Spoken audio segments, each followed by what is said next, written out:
ito ay rated SPG. Striktong patnubay at gabay ng magulang ang kailangan. Maaaring may masiselang tema, lengguwahe, karahasan, sexual, horror o droga na hindi angkop sa mga bata. Ikaw ang aking dala sa gabing madilim. Ikaw ang bawat sana sa lahat ng hiling. Sagot sa akin.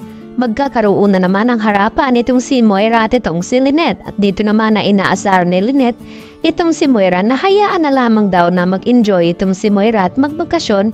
Baka ito na daw ang huling araw ng kanyang kasiyahan.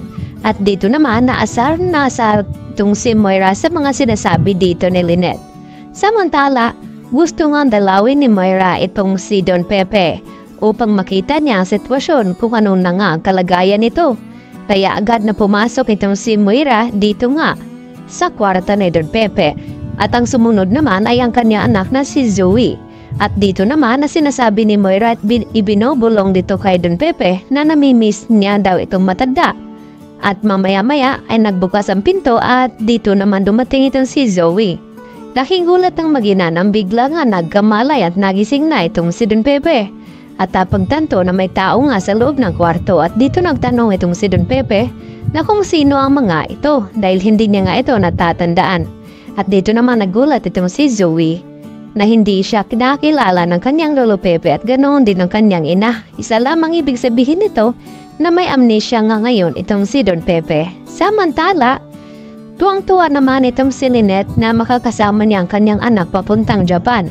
Dahil sa sorpresa na ibinigay nga ni Carlos dito kay Lynette nang sa ganon ay makabawi nga ito dahil sa nangyari sa kanilang dalawa na nagkaroon nga na sinasaktan ni Carlos itong si Lynette at dahil gusto niya na hindi nga magalit ng husto itong si Lynette sa kanya, kaya agad nga gumawa ng paraan itong si Carlos nang sa ganon ay mapawi naman ang inis ni Lynette dito nga sa kanya at hindi nga naituloy ni Lynette na magsumbong dito kay Annalyn kung ano nga ang tunay na ugali dito ni Carlos Benitez.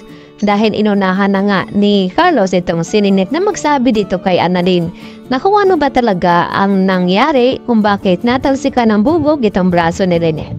Samantala, napag-alaman naman ngayon ng mga kapulisan na itong kotse na hindi daw pagmamayari ni Moira dahil iba daw ang nagmamaniho nito at ito na nga si Miss Nerissa Sandoval. At nagulat itong si Giselle dahil nakita niya at natatandaan na minamaniho nga ito ni Moira bago nawala itong si Don Pepe. At dito naman na sinabi ni Giselle sa mga pulis na kinakailangan nila imbestigahan kung ano nga ang kinalaman dito ni Nerissa sa nangyaring kidnapping dito sa ama ni Giselle. Kaya agad nilang pinuntahan ito sa bahay at pinanampot itong si Nerissa. At nagulat naman itong si Nerissa na kung ano daw ang ginagawa ng mga pulis. At dito na sinabi ni Giselle na nalaman na nga nila itong kotse ni Nerissa ang ginamit nung kinidnap nga itong si Lolo Pepe.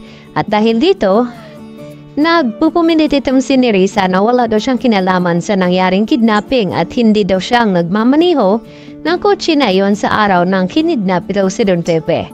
Mapipilitan na rin kaya na magsabi ng katotohanan nitong si Nerissa dahil naipit na rin siya dito sa sitwasyon na pinagbibintangan na nga siya dito ni Giselle at baka makulong pa na wala sa oras itong si Nerissa kaya kinakailangan niyang ilaglag itong si Moira nang sa ganon ay mapaimbestigahan itong si Moira. At tama nga ang kutob dito ni Giselle na may kinalaman talaga itong si Moira sa nangyaring kidnapping at baka nakipagsabuatan daw itong si Zoe sa kanyang ina. Kaya yan naman ang ating naiisa sa pagkabangan maya-maya mga kapuso kung ano nga ba magiging kahinatnan dito sa mga plano ni Moira dito kay Don Pepe. Yan lang po at marami pong salamat.